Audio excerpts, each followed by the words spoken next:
আসসালামু আলাইকুম everyone, welcome back to my channel Rivat Kitchen. আশা করি আপনারা সবাই ভালো আছেন। আজ খুব সহজ একটি রেসিপি নিয়ে হাজির হয়েছি। ভিডিওটি শুরুর আগে যারা আমার চ্যানেলে এখনো সাবস্ক্রাইব করেননি তারা সাবস্ক্রাইব করে পাশে থাকবেন।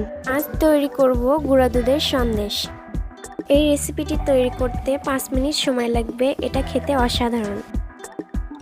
তো চলুন দেখে নেওয়া যাক কিভাবে তৈরি করতে হয়। প্রথমে 1 কাপ পরিমাণ পানি ও 1 কাপ পরিমাণ চিনি দিয়ে দিচ্ছি। শিরাটা পারফেক্ট করার জন্য চিনি ও পানির পরিমাণটা সমান দিতে হবে। এবার এর মধ্যে একটি তেজপাতা, 2টি দারচিনি ও 2টি সাদা এলাচ দিয়ে দিচ্ছি।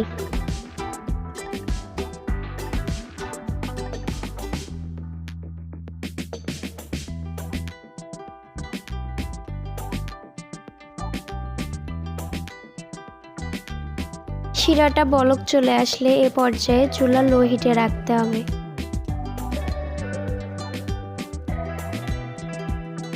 এবার আমি সাদা এলাচ, দারচিনি, তেজপাতাগুলো উঠিয়ে নিচ্ছি।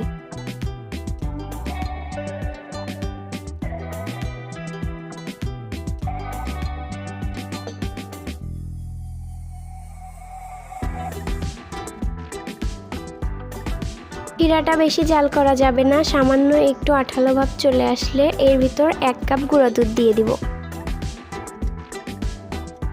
গুঁড়া দুধটা দেবার পর হালকা আঁচে ভালোভাবে নাড়াচাড়া করে মিশিয়ে নেব।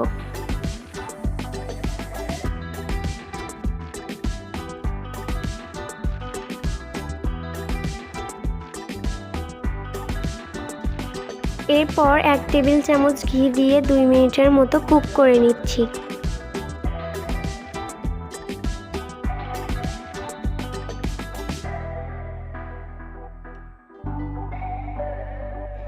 দুই মিনিট কুক করার পর এটা হয়ে আসছে। এখন একটি তেল লাগানো বাটিতে আমি সন্দেশগুলো নামিয়ে নেব।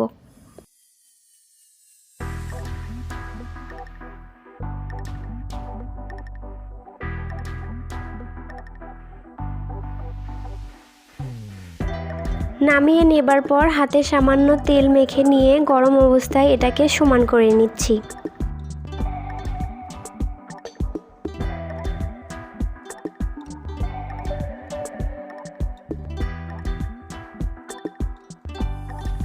গরম অবস্থায় এটাকে সমান করে নিতে হবে, ঠান্ডা অবস্থায় সমান করা যাবে না।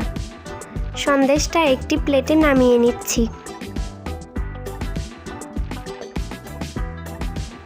নামিয়ে নেবার পর এর ওপর কিছু কিশমিশ দিয়ে দিচ্ছি।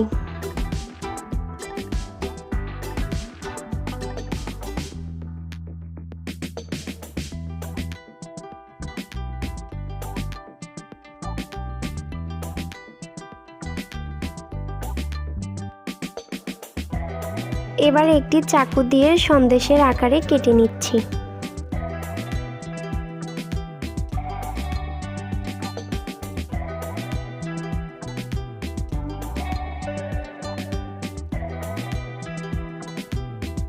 আমার সন্দেশটা কাটা হয়ে গেছে। এই সন্দেশটা খেতে কিন্তু অনেক মজার। তৈরি হয়ে গেল আমাদের গুঁড়া দুধের সন্দেশ।